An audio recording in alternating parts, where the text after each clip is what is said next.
Selamat datang kembali dalam lanjutan topik kita di program kewirausahaan menyusun rencana bisnis. Nah, kali ini kita akan membahas tentang aspek SDM, sumber daya manusia dan legal dalam studi kelayakan bisnis. Jadi, aspek sumber daya manusia itu kaitannya dengan kebutuhan tenaga kerja.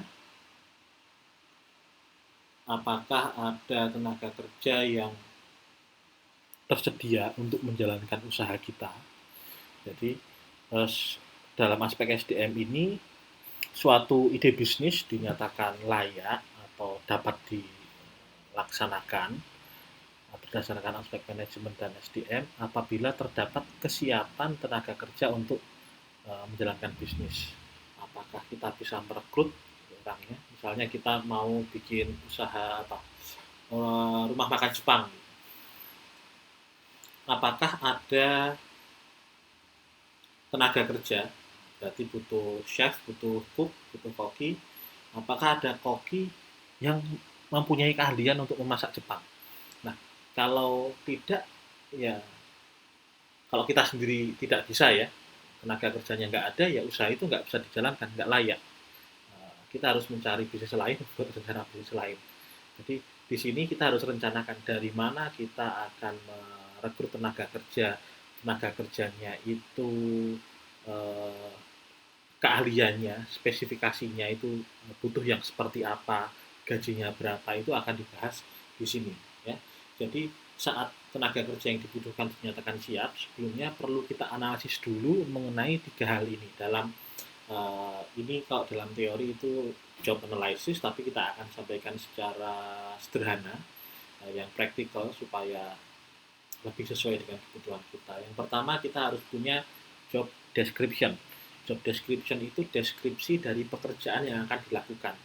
Sebelumnya di aspek teknis kita sudah bicara tentang proses produksi. Di setiap step proses produksi itu ada aktivitas-aktivitas yang harus dilakukan, termasuk aktivitas yang harus dilakukan oleh orang yang pekerjaannya ada di proses itu. Misalnya dalam suatu proses produksi suatu restoran ada persiapan bahan, ada memasak, ada menghidangkan makanan. Di setiap proses itu ada kebutuhan-kebutuhan atau ada pekerjaan-pekerjaan tertentu yang harus dilakukan. Dalam proses memasak kita perlu memasak, mempersiapkan bahan, kita perlu ya pekerjaannya intinya itu pekerjaan memasak. Nah, kemudian dilanjutkan ke berikutnya ada yang namanya job specification atau spesifik pekerjaan atau kualifikasi pekerjaan. Nah, tadi ada pekerjaannya memasak, spesifikasi yang dibutuhkan untuk bisa memasak, misalnya ini tadi masakan Jepang, itu apa? Punya pendidikan D3 masakan Jepang atau punya pendidikan SMK Boga jurusan Jepang. Nah, itulah spesifikasinya. Butuh pengalaman kerja berapa lama? Misalnya dia mau jadikan head chef, ya, itu harus punya pengalaman. Terus butuh misalnya keahlian apa misalnya? Oh, dia harus punya sertifikasi tertentu di bidang apa? Oh, penyimpanan bahan makanan misalnya. Jadi ada beberapa hal di job spesifikasi tadi, pengetahuan, keahlian, dan juga pengalaman gitu ya. Nah, kemudian masuk berikutnya adalah remuneration systemnya. Berapa gajinya? Orang dengan misalnya tadi pendidikannya SMK Boga atau misalnya D3 hospitality di bidang memasak, itu gajinya berapa? Tentu kita harus sesuaikan dengan pasar. Kalau gaji yang kita tawarkan terlalu tinggi, uh, kita akan tidak efisien. Kalau terlalu rendah, nggak ada yang mau bekerja untuk kita. Nah, itu kita harus lakukan hal itu. Tiga hal ini memegang peranan kunci dalam menyusun aspek SDM dalam rencana bisnis. Sehingga dalam aspek SDM ini nanti kita bisa proyeksikan kebutuhan biaya tenaga kerja. Jadi nanti kita dapat pekerjaannya apa, kemudian juga berapa jumlahnya, misalnya pekerjaannya berapa, oh butuh chef, butuh helper, butuh waiters, butuh kasir, masing-masing jumlahnya berapa, masing-masing gajinya berapa, kita punya keseluruhan anggaran biaya tenaga kerja dalam usaha kita. Harus kita tentukan dulu, karena nanti sebelum masuk ke aspek keuangan, anggaran tenaga kerja ini penting untuk menyusun HPP. Jangan sampai kita cuma, wah bahannya cuma 10.000, kita jual 15.000 udah untung. Belum tentu. Nanti biaya tenaga kerjanya berapa? Kalau kita bagi rata-rata per produk, nah itu nanti bisa dihitung dari analisis ini. Oke, yang berikutnya tujuannya apa? Kita melakukan aspek manajemen dan SDM dalam rencana bisnis ini untuk menganalisis jenis-jenis pekerjaan yang diperlukan untuk pendirian bisnis. Jadi kita tahu pekerjaannya apa saja sehingga kita nanti tahu orangnya butuh yang seperti apa. Kemudian kita juga perlu menganalisis waktu yang diperlukan untuk melaksanakan setiap jenis pekerjaan yang diperlukan untuk pendirian bisnis. Jadi kenapa kita perlu sampai tahu waktunya? Nanti untuk menentukan berapa banyak jumlah tenaga kerja yang kita butuhkan. Ya. Jadi misal gini, kita punya target menjual 100 piring makanan, 100 porsi makanan. Nah, ternyata untuk menyiapkan satu makanan itu butuh waktu 6 menit. 1 jam itu 60 menit, berarti 1 jam cuma bisa 10. Warungnya bukanya 10 jam. Berarti ada berapa? 10 kali 10 jam, 100. Nah, berarti cuma butuh 1.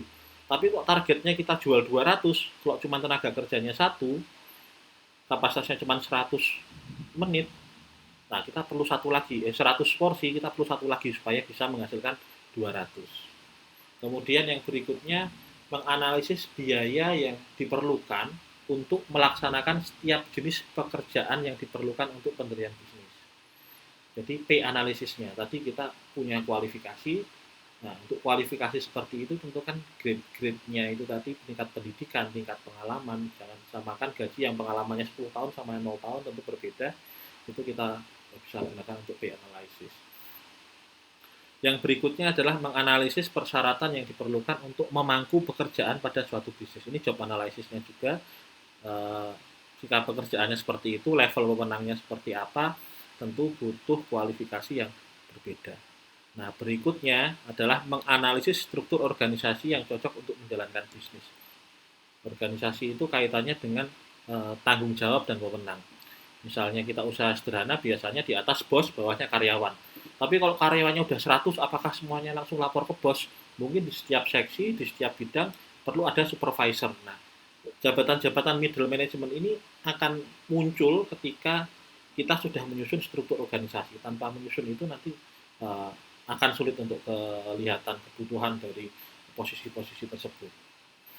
Kemudian setelah kita tahu butuhnya tenaga kerja, kualifikasinya seperti apa, kita menganalisis metode pengadaan tenaga kerja untuk menjalankan bisnis ini. Yang terakhir, menganalisis kesiapan tenaga kerja kita untuk menjalankan bisnis. Itu tadi tujuan dari aspek manajemen dan SDM. Apa saja yang dianalisis? Yang pertama, job position, jabatan yang dibutuhkan berdasarkan job description, nanti muncul job position. Kemudian kebutuhan jumlah orang di setiap job position. Job position itu jabatan kerjanya. Kalau kita di restoran tadi, contoh saya misalnya job position itu chef. Chef itu satu job position. Satu job position bisa diisi beberapa orang. Misalnya waiters. Waiters itu satu job position, tapi waitersnya bisa 3, bisa 4, bisa 5 gitu. Nah, satu job position itu biasanya punya tanggung jawab dan tipe pekerjaan yang sama. Cuman yang dibagi adalah beban kerjanya. Gitu ya. Atau waktu kerjanya, shift kerjanya juga bisa berbeda. Jadi pekerjaannya sama, tapi kalau wewenangnya beda itu juga nanti beda job position. Misalnya sama-sama ngurusi dapur. Tapi yang satu chef, yang satu head chef.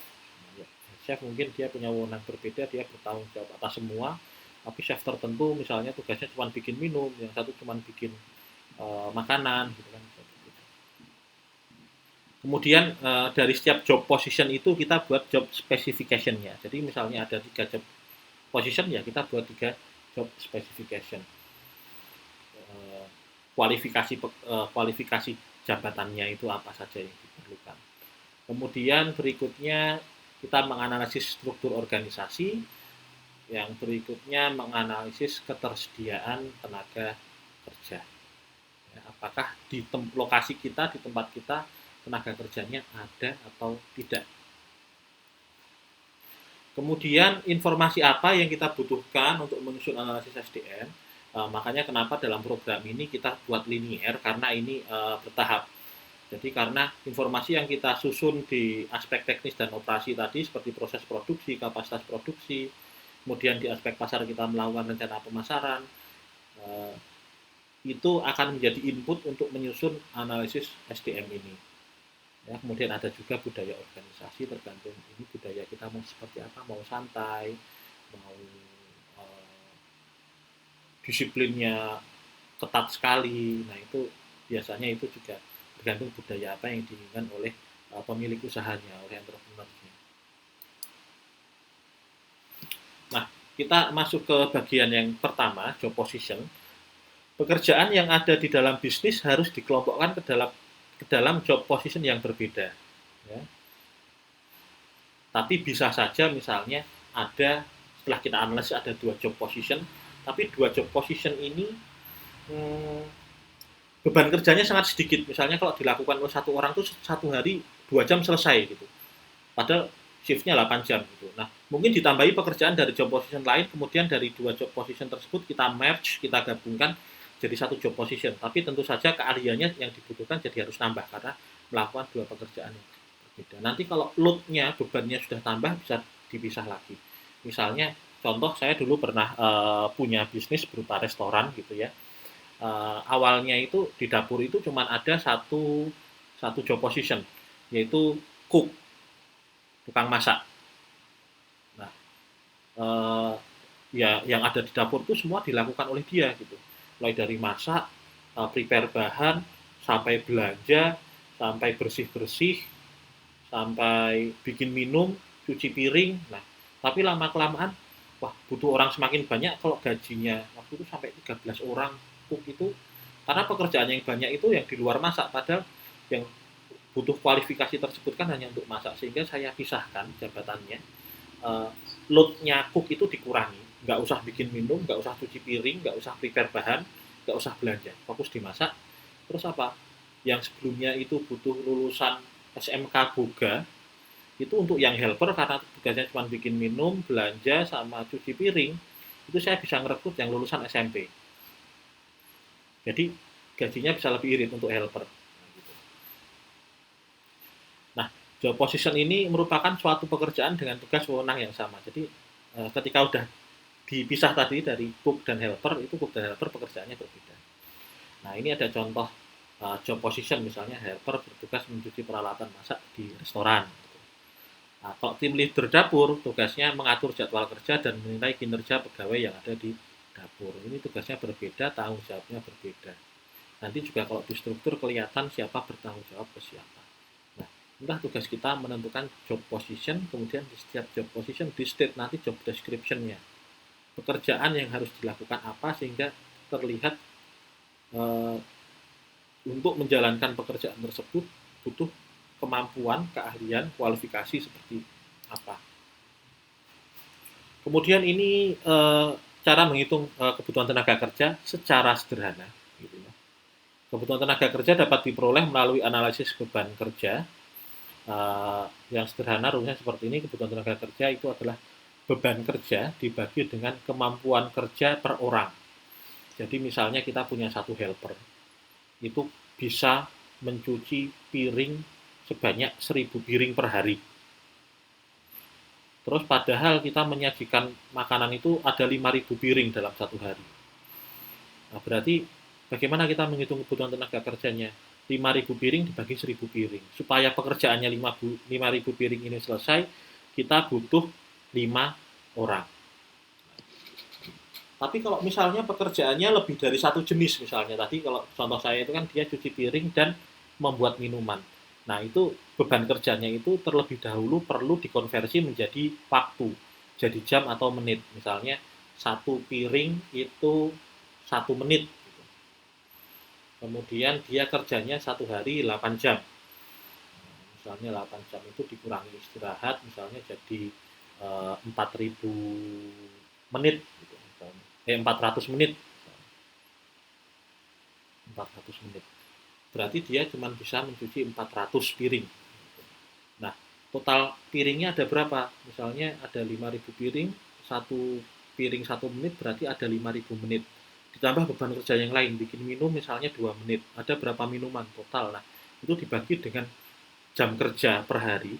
Tapi jam kerjanya tentu jangan misalnya 8 jam jangan dikali 60 menit karena tentu orang itu butuh istirahat, butuh ke belakang, butuh apa ya istilahnya meregangkan otot, jadi jangan langsung dikali 60.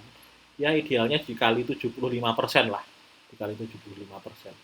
Jadi misalnya sehari kerja 8 jam, 75%-nya itu berarti mungkin waktu kerja efektifnya dia 6 jam.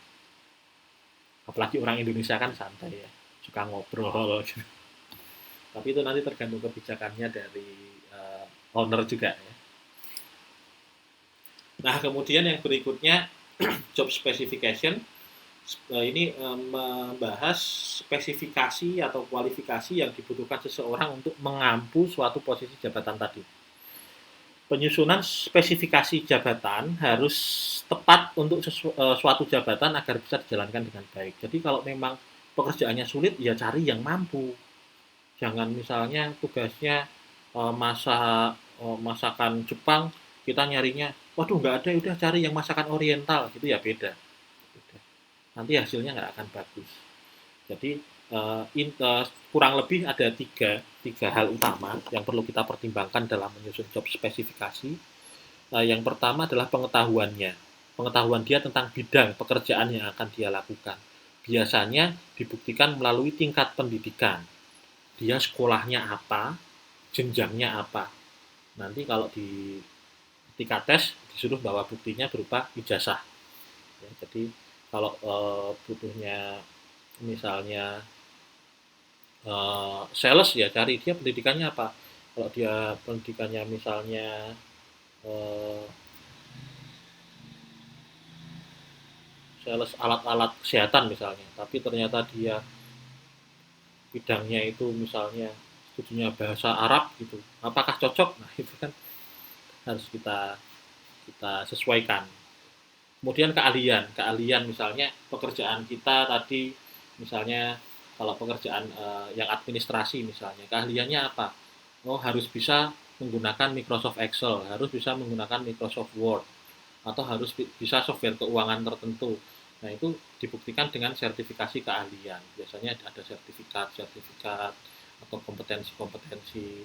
Termasuk ini program ini mungkin nanti apa kalau lulus gitu jadi apa tapi harusnya kalau lulus ini nggak nyari kerja ya tapi membuka pekerjaan untuk orang lain gitu. Jadi keahlian itu yang spesifik. Kalau pengetahuan tadi dari jenjang pendidikan, kalau keahlian dari sertifikasi keahlian, pernah ikut kursus apa, pelatihan apa, atau misalnya kalau terkait IT dia punya sertifikat keahlian di bidang networking atau jaringan komputer dan sebagainya.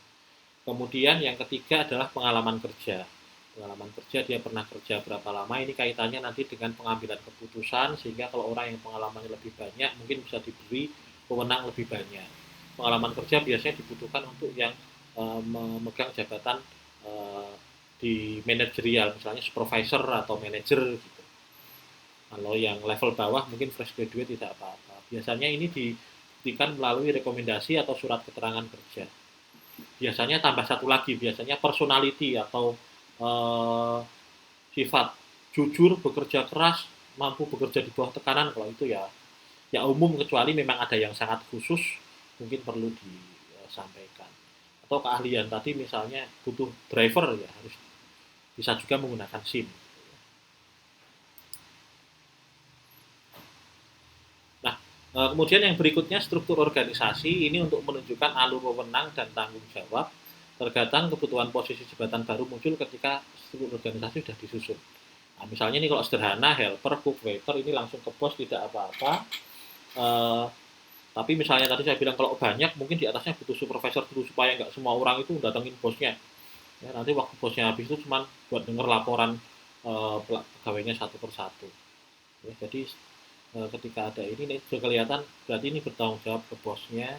Tapi mungkin saja nanti misalnya helpernya ada 5, di sini ada supervisor. Waiter juga ada supervisor. Itu juga sangat mungkin terjadi. Kemudian yang berikutnya juga perlu kita analisis apakah tenaga kerja yang sesuai dengan job spesifikasi yang sudah kita tentukan itu tersedia di lokasi usaha kita. Ketersediaan tenaga kerja itu dapat dipenuhi yang pertama dari institusi pendidikan yang ada di lokasi. Ada nggak sekolah yang menghasilkan kualifikasi seperti yang kita inginkan? Kalau saya dulu waktu buka restoran itu, restoran Jepang gitu, itu ada dari SMK Buga. Itu ada jurusan Buga, tapi ternyata jurusannya cuma tiga, Oriental, Western, dan Nusantara. Tapi minimal mereka punya basic masak, kemudian saya training sendiri untuk yang Japanese-nya. Atau yang berikutnya dapat dipenuhi dari industri sejenis yang ada di lokasi. Maksudnya apa? Kayak kalau udah ada usaha sejenis, coba kita rayu untuk pindah ke perusahaan kita. Jadi nggak perlu ada institusi pendidikannya pun bisa. Atau yang berikutnya dari pelatihan internal. Dari pelatihan internal itu seperti yang saya lakukan tadi. Karena nggak ada yang jurusannya Japanese, saya latih sendiri. Padahal saya sendiri juga nggak bisa. Latihnya apa? Saya minta nonton YouTube. Tapi minimal dia punya skill masaknya. Jadi belajarnya lebih cepat. Jadi selama 2 minggu awal itu belajar dulu, nggak langsung buka. Kemudian yang berikutnya bisa dipenuhi dari tenaga kerja dari luar daerah, tapi tentu mungkin biayanya lebih lebih tinggi. Ya. Jadi itu yang harus disusun. Ya, harapannya dari aspek tenaga kerja ini kita ketemu job positionnya apa saja, masing-masing butuh berapa orang, job qualification-nya seperti apa, kemudian eh, gajinya berapa. Nah, untuk menentukan remuneration-nya atau gajinya tentu cara paling mudah adalah survei ke industri sejenis, ke perusahaan sejenis, uh, atau beberapa beberapa website itu udah ada yang dia merangkum hasil survei gaji-gaji, itu bisa dijadikan referensi, atau uh, ya kalau nggak ditanyakan langsung pas wawancara kerja, gitu, mintanya gaji berapa. Tapi akan lebih baik kalau survei karena datanya independen gitu ya, data primer atau dari data sekunder dari website-website tadi. Oke, itu saja penjelasan dari aspek SDM eh, untuk menyusun rencana bisnis. Silahkan dipelajari lebih lanjut materi yang ada di topik ini. Kita jumpa lagi di materi berikutnya. Terima kasih.